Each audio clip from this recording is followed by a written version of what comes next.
Howdy, everyone. I'm Zach, and this is a podcast about women's basketball, the only place bringing you daily news on women's basketball from WNBA and college. Make sure that you like, follow, and subscribe as long as you want to. All right, here we go. This is our first Monday episode. Welcome, everyone. It's a new week. Hope it starts good for everyone. Let's get into it. The weekend roundup. Number one, absolutely the top thing on my list that we have to talk about today are the Minnesota Lynx. Because like I said Friday, Nafisa Collier got hurt. She has a right ankle injury. And I said it might be tough for the Lynx to win some games without her, especially with the teams they're playing next, as in the Liberty and the Sun, who are the second and third best teams. So the Lynx just won both of those games like it was nothing. 22 and 26 from rookie Diamond Miller and vet Kayla McBride. This was on... Who was this against? This was the Liberty on earlier in the week. Both those players just absolutely go off. Dorka Juhas had a 13-10 double-double, and it got him a win against the second-ranked Liberty right now, which is pretty crazy. And that's even while Sabrina had 31 points, 48% field goal shooting. And then Stewie had 23 points, 6 rebounds, and 5 assists. But the Lynx pulled it out, get a win. And then after that, they followed it up on Sunday by beating the third best Sun, 87-83. Alyssa Thomas had a 17, 14, 11 triple-double, so good work for her. It's her 6th of this season, 8th in her career. Obviously, she's leading the WNBA ever in triple-doubles, so she's just building onto it at this point. DeWanna Bonner had 31 points on 46% shooting, but the Lynx didn't really have anyone go off or go crazy, but had 5 double-digit scores with 2 of them coming off the bench. So really good production from the Lynx altogether. Their ability to be able to win these games without not only their best player, but also the third leading scorer in the league, Nafisa Collier, is pretty impressive. So, I really hope they can continue that. They have a tough game coming up this week, but we're going to talk about that a little bit later. All right, moving on. That's all the big news I really wanted to talk about. Moving on now. Friday, I gave you all a game to catch over the weekend, and you better have done your homework because it was the Wings at the Aces. Ended up being pretty boring. There was one exciting point in the game near the end, but the Aces pretty much had control the entire time, which is not shocking. And they pulled out a 104-91 win. Tierra McCowan and Natasha Howard both got double-doubles, 25 and 14 for Tierra McCowan, and then 13 and 11 for Natasha. Satu Sable had 19. Arike had 14 points. But the Aces are just ridiculously good. I'm about to read these stats, and you're going to know why. Wow. 3 players who scored 20+, and 6 players who shot 45% or better. If you want to take out players who didn't shoot that much, then you had 4 players who shot 45% or better, which is still absolutely ridiculous. I mean, Asia Wilson had 22 points on 46% shooting. Kelsey Plum had 28 points on 57% shooting and went 4 of 7 from 3. And then 27 and 8 assists. 27 points and 8 assists from Chelsea Gray on 58% shooting. 3 of 5 from 3. So basically my question is, and I think that I asked this before, what is anybody supposed to do here? I mean, it's wild how good they are.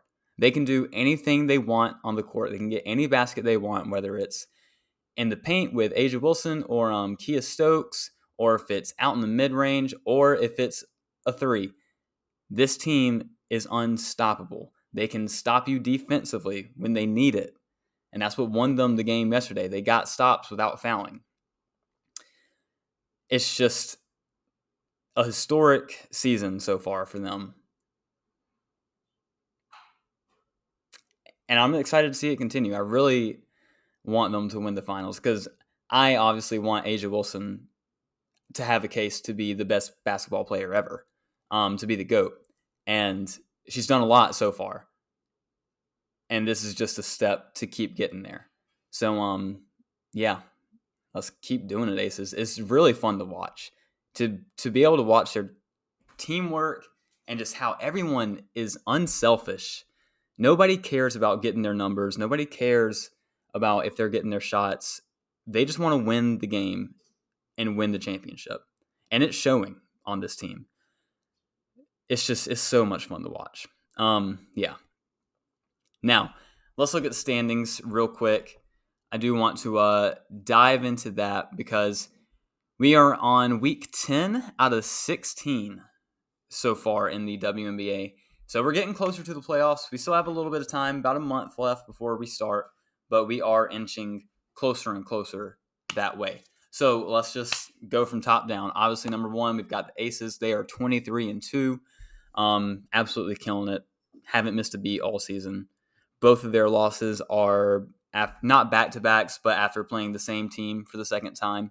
So there is a little bit of room there to maybe talk about some playoff series and if they can hold up, but I think we all know they probably can. But we got some more weeks to see, to fight it out. Number two, New York Liberty, 19-6. They've kind of figured it out. Sabrina is playing so good right now. She's kind of just unstoppable. Yeah, the Liberty are looking really good. If they can keep this going, I think they are probably going to play the Aces, obviously, in the finals, and it might be a close matchup there. The Sun are third, 18-7. They're right there, but they are falling a little bit. They've lost a couple games that they kind of shouldn't have. You can tell they're missing Brianna Jones. DeWanna Bonner can score lights out. Alyssa Thomas is a triple-double machine. Dejanay Carrington off the bench has been a spark plug for them, but without that presence in the paint, it's been tough for them to, like Aaliyah Boston eats in the paint against them. So then at 4, in this tight race for this 4th spot, you've got the Dallas Wings that are 14-11. Below them, the Atlanta Dream, who are 14-11. And then now in 6th place, moving on up, the Minnesota Lynx, who are 500, 13-13. Looking good. They started the season bad. It did not look like they would be anywhere near the playoffs. But even through their rookie, Diamond Miller, getting injured, just some not wonderful play, really not figuring out a rotation until kind of now, and having to play through some injuries, they're looking good. They really are. They're starting to look like they're clicking on cylinders, especially offensively. They need to get some more stops, but they're a good-looking young team, and they can make some noise in the playoffs. Falling way down in the rankings, we've got the Washington Mystics at 7, Chicago Sky are at 8, so there's your playoffs right there. And then the rest of the pack, you got the Sparks 9-16 in 10th spot. The Mercury are in the 11th spot. The Indiana Fever, Mercury are in the 10th spot. Sparks are in the 9th spot. Then in the 11th spot, the Fever at 6-19, and last, the Seattle Storm 6-19. So that's how it's looking. The race for Caitlin Clark is on, as you can tell, with the Mercury, Fever, and Storm. Not necessarily teams are giving up per se, but these are going to be your teams vying for her next draft. But yeah, that's our standings for this week. And then the last thing I want to get into before I just give you a game to catch and then we're out of here is a rookie of the race talk, because I'm getting a little worried. I'm not going to lie. I believe it's starting to get interesting, which for the whole year it has not been. Aaliyah Boston has had this rookie of the year wrapped up for the entire season. Since the season started, it's been hers, no question. But now I'm getting worried because Diamond Miller is making a run at it. And she's been on fire since she's returned from injury. She's averaging 14 points per game since she got back and has been a big part of the Lynx turnaround. Whereas Aaliyah, I feel, since All-Star break, hasn't been the same. Before break, she was dominant. It seemed like every game she played, besides against BG, we don't want to talk about that right now, but every game she played, she was dominant. She was destroying people, whether it was getting points, whether it was getting rebounds, or just being a defensive presence. That's what she was doing. And now she's slowed down some. She doesn't look the same. The numbers are a little bit lower. I don't think that they reflect too much of it, but just watching this team, she doesn't look the same, and I'm a little worried. Aaliyah's numbers since All-Star break are 10 points per game and 5 rebounds per game, which again is good, but it's not the dominant player that she was before, who was starting to get a rhythm, starting to get those double-doubles racked up, those 20-point games, and nobody even really noticed because she was just doing it every night. So I really hope she can get back to that. The reason why I think this is happening is NaLyssa Smith being out. It's been tough. She's been out for about 3 weeks now, I think. And you can tell that it's having an effect on the team. At first, it was okay. It seemed like we were going to be able to survive without her. But now teams are really starting to figure us out. They know that we really only have one threat in the paint with Aaliyah Boston and nobody else because NaLyssa's not there. Victoria Vivians is really good. She is a small forward, though. She's being asked to play the 4, and she's not big enough size-wise for it, which is fine, and she's doing the best she can. But this is just kind of this is how it is. The NaLyssa Smith injury is killing us right now. I think that once she gets back and she's good to go, 100%, has no fear of hurting her foot again.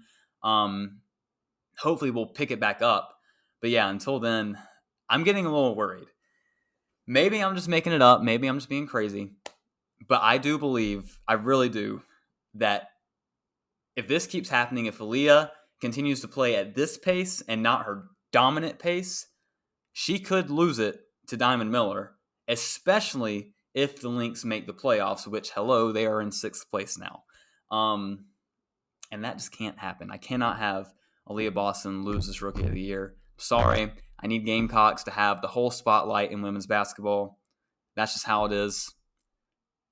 So, Aaliyah, be that dominant player again. Diamond Miller, you can be good too. I'm not going to ask you to be bad. You can be good too, but Aaliyah, let's go. Finish this year great. Let's get that Rookie of the Year. All right, game to catch. Last thing for today, and then I will see you guys Wednesday. I really wanted to say Dream Aces because that just is a really good matchup right now. The Dream are in 4th place. Nope, they're in 5th place, but they are fighting for that 4th place, and they've been really good so far. Alicia Gray had 27 points last night on... Do I have it in here? No, I don't. On some crazy shooting, I'm pretty sure. Let me go check. Let me look this up. But yeah, that has to be the game. The Aces, like I said, are unstoppable, but they have lost a few games. So this could be one that they could drop if we can, if the Dream, like Ryan Howard and Alicia Gray, Cheyenne Parker, can get going. So last night, yes, here we go. Alicia Gray had 27 points on 73% shooting.